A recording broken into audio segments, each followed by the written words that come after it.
Para pemirsa yang saya kasihi, perkenalan diri saya Mr. Tony, umur 69 tahun, sudah old age ya.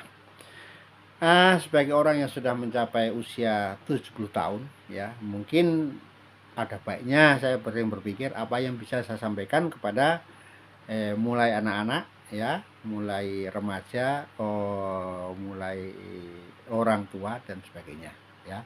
Nah, tapi sekarang saya mau bicara khusus bagi orang-orang yang apa namanya? Ya, ya semua orang aja lah, ya supaya enak ya. Jadi begini, perlu saya katakan bahwa saya saat ini ya, saya sudah merasa, ya merasa apa ya? Saya sudah merasa ada di sebuah tempat yang istimewa, ya. Ya ini bahasa sastra ya. Jadi saya sudah merasa ada di puncak Gunung Sukacita. Ini bahasa sastra ya, bahasa sastra dan bahasa tauhid atau teologi. Ya artinya begini. Saya sekarang sudah merasakan bahwa banyak tugas hidup ini sudah saya selesaikan ya. Karena keenam anak saya ya, 2 perempuan 4 laki-laki, semua sudah berkeluarga.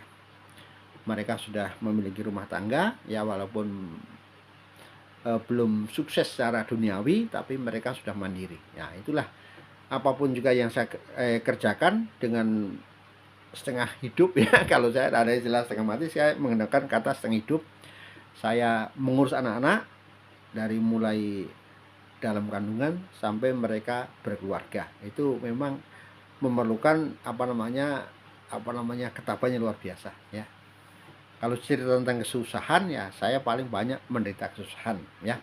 Tapi saya heran saya ya, segala kesusahan-kesusahan ini ya yang saya mengatakan orang tabah, tapi ternyata di usia saya, khususnya sekarang ya, saya yang dulu ya, usia saya sudah ke 70 ini ya, kurasa saya sudah merasakan begitu luar biasanya sukacita itu, yang kalau menurut saya ya, sukacita itu sudah ditanamkan kepada saya semenjak saya ada dalam rahim ibu. Ya, itulah teori saya ya. Jadi orang yang macam saya ya, orang yang sudah 70 tahun, berarti saya bisa memelihara sukacita yang sudah ditanamkan oleh Sang Pencipta.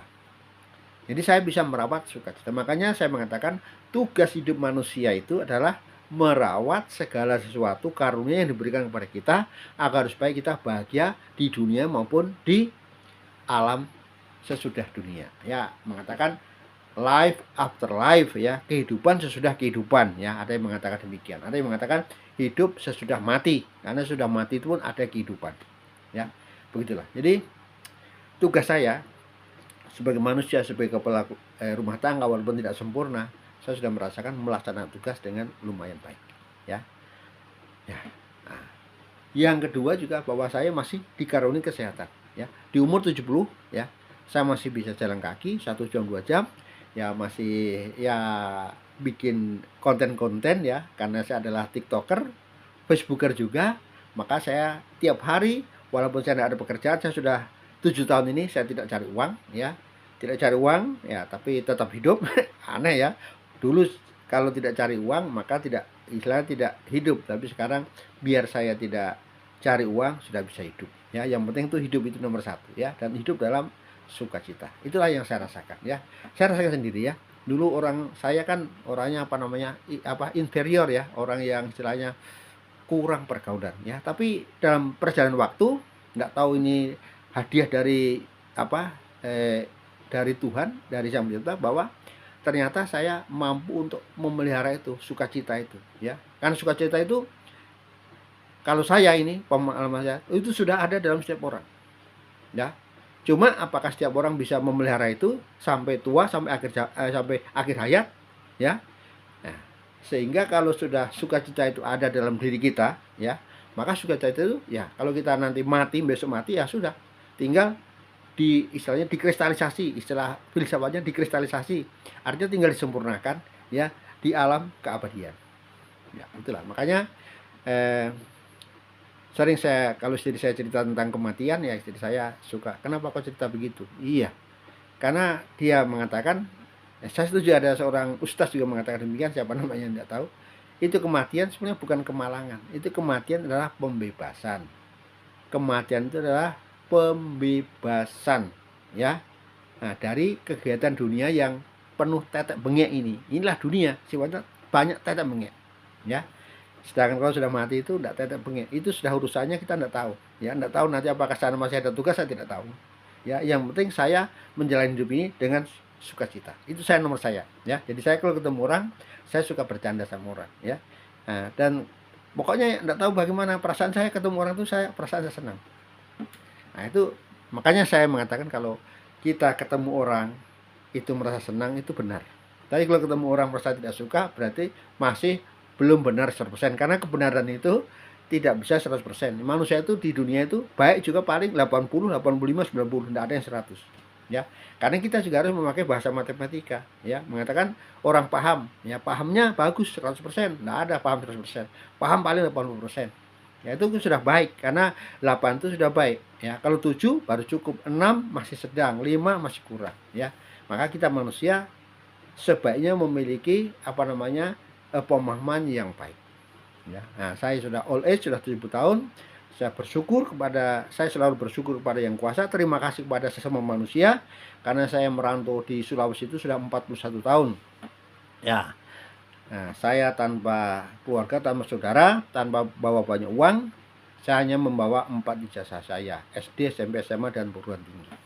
Ya, itulah kesyukuran saya sebagai manusia. Pernah menjadi guru, pernah menjadi kepala sekolah, ya, ya di SMP. Ya, itu saya kesyukuran, ya. Saat ini saya profesi saya sebagai kreator digital. Saya ingin menyebarkan ide saya tentang diri yang sehat agar supaya banyak orang mengerti. Ya, saya juga praktek kalau saya jalan-jalan misalnya di Anjungan Pantelusa di Makassar, saya ketemu orang maka saya edukasi, ya. Walaupun cuma 1-2 orang tidak ada masalah, ya. Dimanapun saya ketemu orang tua, saya edukasi, ya. Saya edukasi bagaimana agar supaya kita itu sehat, ya.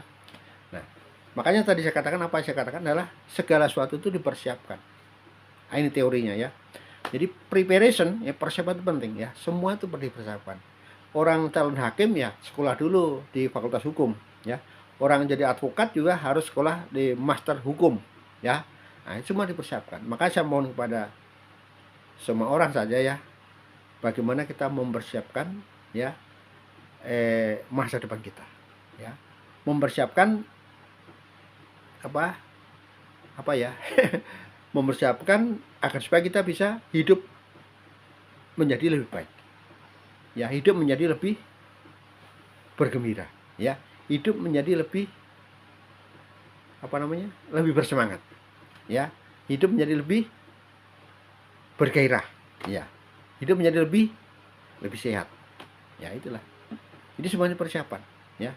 Makanya persiapan pertama saya mengatakan selalu menekan pada pemahaman ilmu, ya. Ilmu itu adalah yang pertama, ya.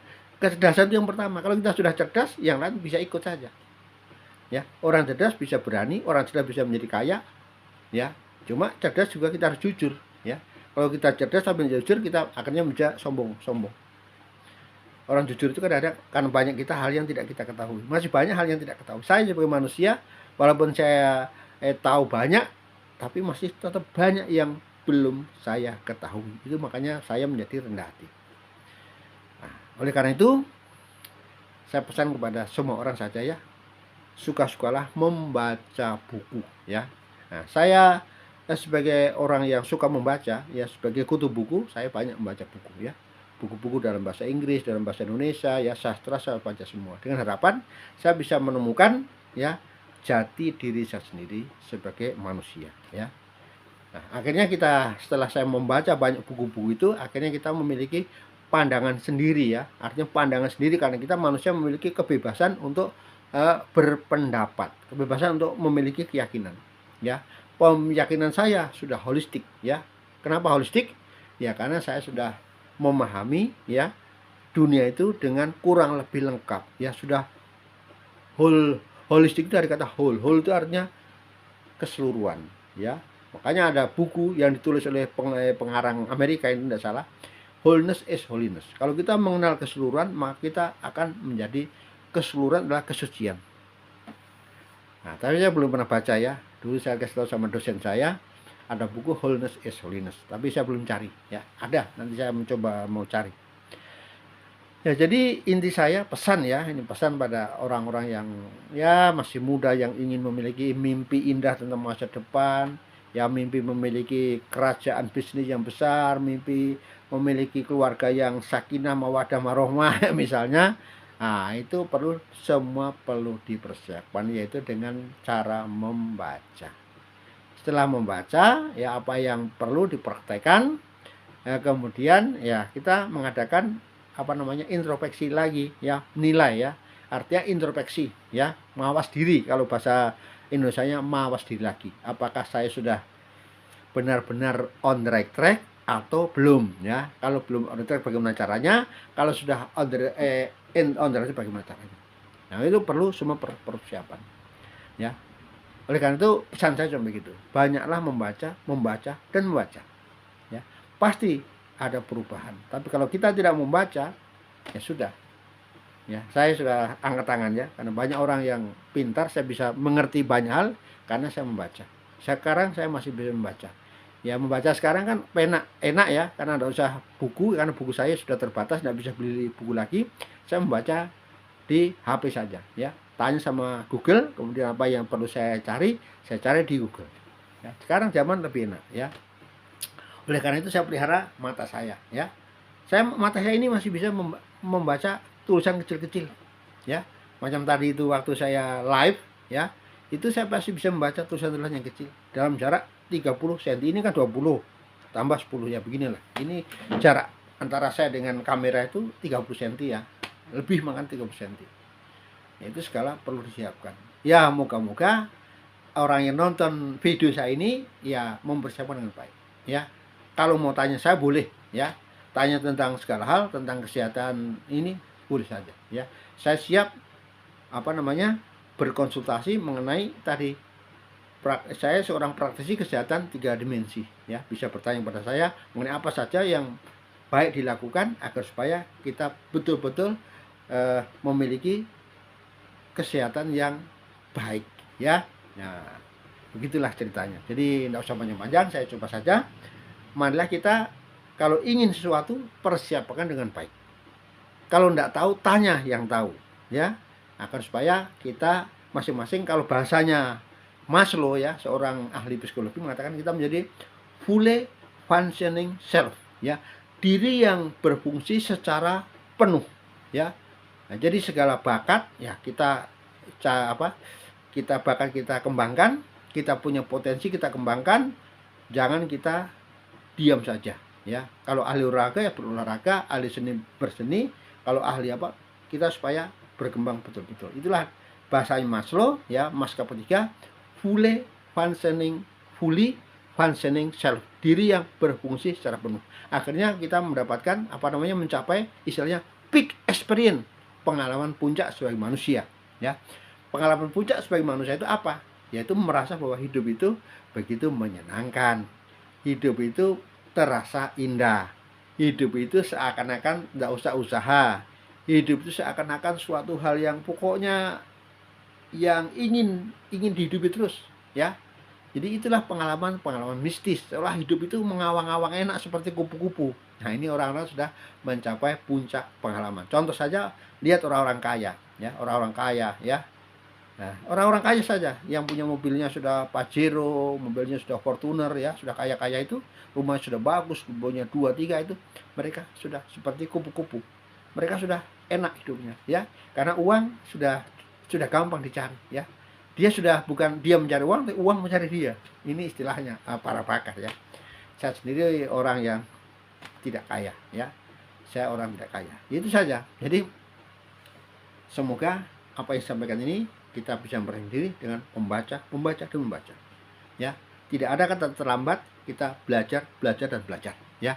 Masih banyak kita ada istilahnya malu bertanya sesat di jalan ya. Kalau saya sudah tua juga, saya bertanya kepada orang-orang yang lebih ahli daripada saya ya.